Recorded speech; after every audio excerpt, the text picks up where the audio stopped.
elu hakkab tõsiseks muutuma. Varsti tuleb presidendi valik, mitte valimised. Ootusäravus on peagi sama pingeline kui uroloogi kliinikus ootan analüüsi tulemusi, kas on tripper või süüfilis või klamüüdia. Aga presidendi valikul kahjuks ei ole seda seksuaalnaudinguid, mida meenutada. Kohe-kohe selgub, millised armastatud poliitiku peale meil on õnn raha kulutada järgmistel 5 aastal. Meil pole lubatud valida, keda meie üleval peame. Meie eest teevad seda valikumehed, bolševikud, kes traditsiooni järele jagavad 5 aasta plaaniga õnne ülevalt alla. Uus president saab õnnelikuks palga ja hüvitistega ja meie alt rõõmustame, kui näeme presidendi uhket elu. Valevalikumehed oskavad paremini valida kui rahvas, sest nemad ju teavad, milline poliitik on vähe pistist nõudnud ja on oma 5 aasta altkäemaksu kvoodiga maha jäänud. Ainult viletsad mehed riigi julgeolekukomitee toetusel teavad, kelle korruptsioon on veel avastamata ja kes võib puhtalt kohtuda lobistidega. Meile on eliiditoimikud varjatud. Ja Eestis, kus võrdne kohtlemine on esmatähtis, ainult valikumehed suudavad kindlustada võrdset võimalust igal politrukil presidendiks saada. Võltsvalijad on kogenenud ja on suutnud leida vähemalt keskpäraseid kandidaate kõikjalt, kuhu nad on vaadanud. Näiteks miljonite mees, kes pildil naudib automaat raha lugemise masinat, kaaluti presidendiks. Tegu on kleptomaaniga. Aga kleptokallase puue pole kunagi olnud üheski ametis takistuseks, sest et kui Siim Kallasel tuleb hoog peale, alati leiab midagi võtta. Seda nii Hoiupangalt, Tartu Kommertspangalt, Põhja-Eesti pangalt, R-hoolduselt, Vnešokonoompangalt ja Eesti Keskpangalt. Viletsvalijad kaalusid ka Mailis Repsi, keda sellel pildil üllatati teadmisega, et ministrit on võimalik kriminaalselt karistada. Kuigi see lastevabrik on alati olnud paar friikartulat Happy Mealsist puudu, teda suunati juurat õppima Akadeemia Nordi partei Tuusa viimistluskoolis, kus spetsialiseeris ministrite puutumatuses ja kodumasinate varguses. Toompea imikute paljundamismasin ei tea midagi õpetamisest, aga keskerid panid ta tööle haridusministrina. Seal näitas ära rapsitud Reps, mis juhtub, kui lubad politrukki, kes kulutab raha nagu purjus sotsialist, panna käed ministeeriumi kassale ja sellega roolida lastebussi Horvaatiasse. Tänapäevani on haridusministeeriumis rohkem mähkmete vahetajaid, lapsehoidjaid ja vargaid kui õpetajaid hariduse kogemusega. Viimastel presidendi valikul ilmus politruk Marina Kaljurand vastumeelselt talveunest Moskva koopast. Selle okupanti oskus ja kvalifikatsioon on andekalt ja edukalt kaitsta Putinit oma paksu kleitteki all. Niimoodi jõudis ta välisministriks, kus soovitas loobuda 5% Eesti territooriumist kleidialuse kaisukarule. Oleks Moskva Marina kaitseminister, relvastaks ta meie mehed suppi lusikatega, et nad vaenlastele haiget teha ei saaks. Viltu valijate presidendi otsing ulatas ka ansambel Fix laulja Mart Helmeni, kes sihib oma enneaegseid vihapurskeid targematele, edukamatele ja andekamatele. Suudaks ta enda üle valitseda, laulaks ta meelsasti Kadrioru lossi dušikambris järgmised 5 aastat. Olen küllalt su aega viinud, varasemalt nüüd minna on. Kadriorus pääseks vana Mart tüütu mõisahoovi muru niitmisest. Helme on poliitik, kes täiesti ignoreerib poliitilist korrektsust. Kindlasti tema ei vaata, kas keegi pealt kuulab enne, kui ta midagi solvavat suust heidab. Kas naistest, välisriikide poliitikutest või seksuaalvähemustest. Issi Helme teeseldab eestria patriotismi, kuigi tema käsi toimetas Marx ja Engelsi kommunistliku partei manifesti. Poeg Martini patriotismi võib kah kahtlustada, sest Martin pole näidanud tahtmist kaitseväes kodumaad kaitsta. Jutu järele Martin tahtis sõjaväkke astuda, aga arstikomisjonis öeldi talle, et ta ei kõlba. Noorel Hellal olevat krooniline argus. Varem on valitsemismeistrid valinud klauni. Alles saatsime Toomas Hendrik Ilvese tagasi Ameerikasse, kuni teda piinas sõltuvus odava Eesti viina ja odava naiste järel. Eveline ja Jeva armastatum seeneinfektsioon jõuab Eestisse tagasi valimiste ajaks, kus Tartu Ülikooli külalisprofessorina tuleb noori nakatama ja näitama, kuidas pask iseendasse astub. Tema meisterklass annab tal järjekordse võimaluse õpilaste ideed omastada. Targad ideed ja ütlused pole Ilvese asi. Toomas Hendrik on just teiste ideed endale võtja ja levitaja. Tartu täiendõppega saadame tagasi Ameerikasse esinema ja Ameerika baaridesse edasi ilvestama. Oi, mina kui etiketi ekspert ütlen. Valesti valijad on näidanud, milliseid presidendi omadusi nad vajalikuks arvavad. President peab olema üliuhke, pompoosne, kuninglik, ülbe ja üleolev, ninatark ülbitseja.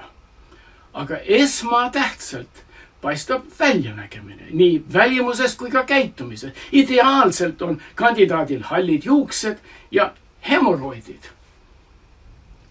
Hallid juuksed väljapaistva väljanägemise jaoks ning hemoroidid, et kergem teeselda hoolivust ja kannatust. Seepärast Arnold Rüütli valik õnnestus erakordselt hästi. Rüütel on andekas ja täiuslik näitleja, kes suutis teeselda hoolivust, kannatust, patriotismi ja truudust ja niimoodi petta oma rahvast kui ka nõukogude meistreid. Kallid seltsimehed, lugupeetud väliskülalised. 70 aastat lahutavad meid unustamatust oktoobrist. Nendest legendaarsetest sündmustest, mis panid aluse ühiskonna progressi uuele ajastule, osutusid pöördeliseks momendiks inimkonna ajaloos. Revolutsioonilisele kangelasteole, vabanenud rahva saavutuste kaitsele, uue ühiskonna ülesehitamisele kutsus töölisklassi Tsaari-Venemaa töötajaid üles bolševike partei eesotsas Vladimir Ilitš Leniniga. Tema loov mõte, tema titaanliku tegevuse tulemused, tema kõlbeline eeskuju jäävad elama igavesti. Vajadus viltuvalijate järele tõestab, et demokraatia pole mitte rahvale, vaid tolka võimueliidile. Vitsameeste poolt pakutud kandidaadid on sama valusad kui matkajalle pakutud nõgesed pepu pühkimiseks. Lahenduseks mina mõtlesin uue veebilehe avada, presidendiks.ee, kus lihtrahvas, pööbel, rahvarämps ja meie alamkihi asukad pakuks omalt poolt presidendikandidaate. Oleme juba peagi 30 aastat talunud Kadrioru puuküürnikke ja oleme ammu aru saanud, millised omadused on riigimehe või riiginaise teesklejatele tähtsad. On ju selge, et Akadeemia Nordi kõrgema parteikoolil pole olnud ühtegi presidendiks saamise kursust. Pole olnud ühtegi kandidaati, kellel on presidendi ala ekspertiis. Oleme sunnitud eliitide seast taluma kandidaate, kes võiks tööga hakkama saada ja kes esindavad mõnda rahvakihti demokraatlikult. Seni on kandidaatideks pakutud nii kommuniste kui ka brüsseliste. Eelvalimistel on olnud nii naisi kui mehi. On olnud kaineid ja joodikuid. Kandidaatide seas on olnud hajameelseid ja tähelepanelikke. Näinud oleme patrioote ja reetureid. Usklikute ja paganlikkude seast on olnud valida. Aga isegi juhuslik ülevaade eelmistest kandidaatidest näitab, et korrektsuse mõttes peaksime kaaluma ka kandidaati, kes on haritud, tasakaalukud, head, ausad, moraalsed, viisakad, armsad, helded, väärikad, avatud, sellised äärmuslasi, kes pole veel kusagil valitsuses esindatud. Kui neid viimaseid mitte Kadriorulossi elama panna, võiks nad ikka kandidaatide eelvalimistel osaleda ja seega kandidaatide keskmist taset tõsta. Niisiis, oleks ma selle president.ee veebilehe valmistanud, oleks meil kõigil võimalus esitada oma oskused, kogemused ja teadmised eliidi valijate sobivuse kaalule. Mina näiteks arvan, et olen ideaalpresidendikandidaat. Erinevalt eelnevate presidentidest oskan ise ust avada, oskan ise süüa teha, oskan ise autot juhtida ja pole mul vaja lossis elada. Olen elanud mitmel maal ja saan alla kugistada ükskõik, mida mulle süüa pakutakse. Seisan 2 jalal isegi livedal pinnal. Mina oskan ise toolile istuda ja pole vaja seda sõduripoissi selja taga, kes suunab tooli peppu alla. Minul on mugavad jalanõud, mis ei vaja pehmet punast vaipa uksest välja astumiseks. Seega, mõelge, kui palju kokku hoiaksime, kui mina oleks Eesti president.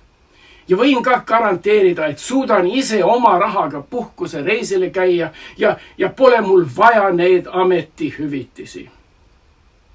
Ja teil on kindlasti paremad kvalifikatsioonid kui minul, kes on tööl käinud Soomes või Rootsis, sellel on juba rahvusvahelised kogemused, mitte kehvemad kui president tädi Kaljulaidil, keda keegi Eestisse tööle ei tahtnud. Paljud oskate midagi kätega teha ja see tuleks kasuks. Pikkadel tööpäevadel, kus presidendil pole mingeid kohustusi, võiks ju kududa, heegeldada, keevitada, maalida, kirjutada ja nii edasi. Kui on midagi kasulikku teha, siis pole aega lolli ütlustega rahvast tüüdata. Eelmiste presidentide ütlused kõlbasid ju ainult õues lindude hirmutamiseks. Mina lubaks ametiajal pidada vähe ja väga lühikesed kõned. Lubaks rõõmsalt vastu võtta tähtpäevi nagu jõulud ja uusaasta ja vabariigi sünnipäeva ja mitte edasi elama ja meelde tuletama raskemad ja traagilisemad ajaloojuhtumid. Selle asemel, et lossi akna tagant rahvast toas ja vaos hoida, prooviks mina meeleolu tõsta. Kahjuks pean tunnistama, et oleks meil oma poolt pakutud presidendikandidaatide veebileht. Meil kui alamkihi asunikud pole võimalik viletsavendade tähelepanu meelitada. Nemad ainult astuvad meie tahtmistest kõrvale. Siiski, loodan, et Kapitooliumi kubjased lubaks meil kuidagi viisi osaleda järgmistes valimistes. Võib-olla saaks lihtrahvast kaasata näiteks televisiooni saadetega. Saated, milles pole igavat debatti, vaid tõsine võistlus, mis paneb kandidaadid proovile. On ju võimalik, et mõne kandidaadi käitumine ei kõlba isegi väljakäigumeistele. Kas poleks tore, kui neid eemaldame dramaatiliselt ja aplausiga? Eeskuju leiame igalt poolt. Iraak näiteks eemaldab kehvemad sukeldumisvõistled olümpiameeskonnast lihtsalt ja lõplikult. Muidugi eestlased käituvad inimlikumalt.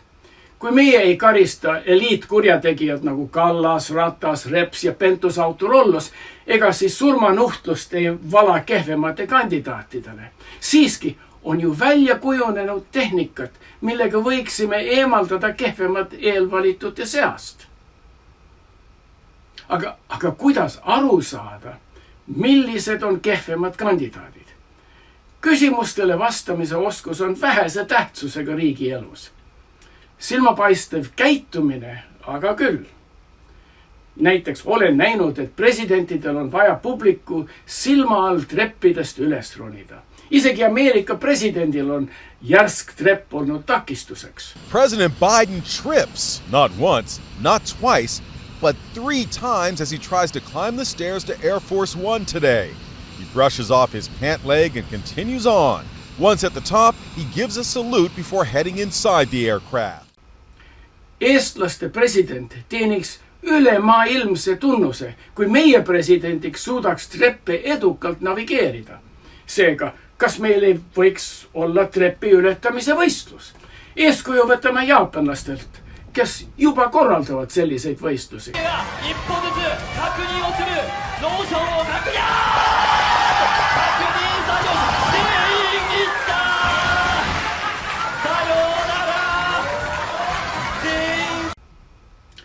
Sageli kõige tähtsam asi, mida presidendilt ootame, on, et ta väärikalt läbib ukse ava.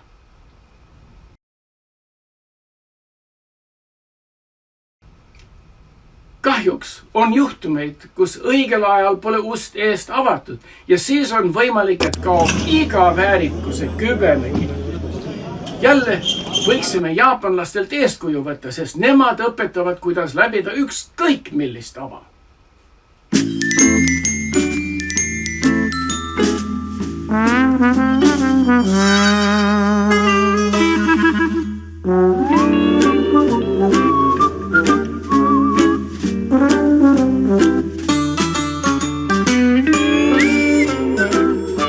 Tänapäeval korraldakse kandidaatide vahel tuim ja igav debatt või mõttetu intervjuu. Stuudio pealtvaatajatel ja kodutelevaatajal oleks huvitavam, kui iga kehva vastusele järgneb kohapealne karistus.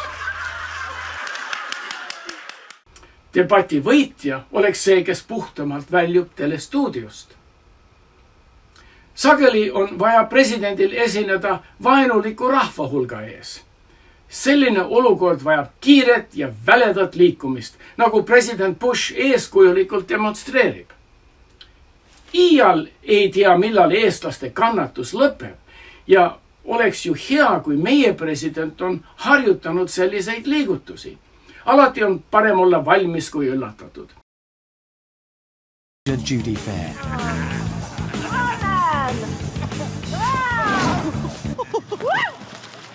Kas valijamehed ei peaks kaaluma kandidaatide reaktsioone, kui neid rünnata? Ärme unustame, et üks presidendi tähtsamaid kohustusi on einestada koos maailma juhtide ja teiste auväärsete külalistega. Kui see viltu läheb, siis on häbi, mis häbi. Ja kui president Bush oli Jaapanis, siis teda sunniti igasugust molluski sushit sööma ja see ei istunud tal mitte kuidagi. Pidulikul õhtusöögil Ameerika president minestas ja tema pea langes Jaapani peaministri sülle. Ärgates Bush oksendas peaministrile sülle. Ausalt, kui Eesti president selliselt oksendaks, ma naeraks ennast nõrgaks, sest võõrastel ja välisministeeriumil see ei meeldiks, peaksime aga ikka valima presidente, kelle kõht peab vastu igasugusele suupistele. This is maggoty cheese. You have to eat 4 ounces of maggot-covered cheese. In 3, 2, 1, go. You're all right, Eddie. Come on. Come on, Eddie. You can do it. There you go. There you go.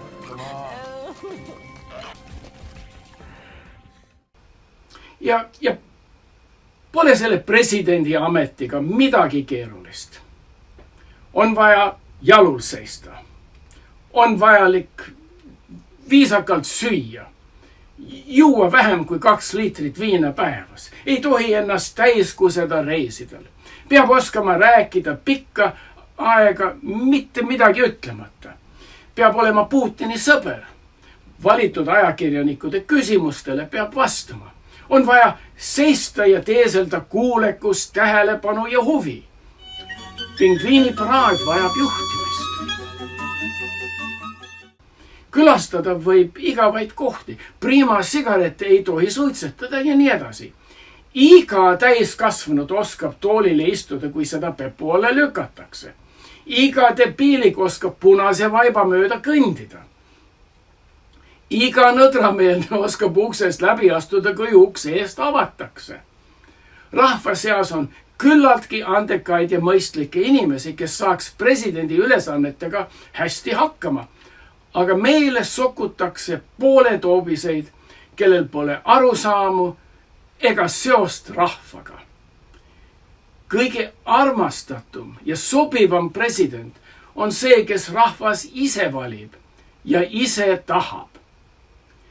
Kui valijamehed varastavad rahvalt õiguse ise valida oma valitsust, siis võiksid vähemalt meile valimisprotsessiga meelelahutust pakkuda, sest tõsine suhtumine rahva muredega käib partei tuusadel üle pea.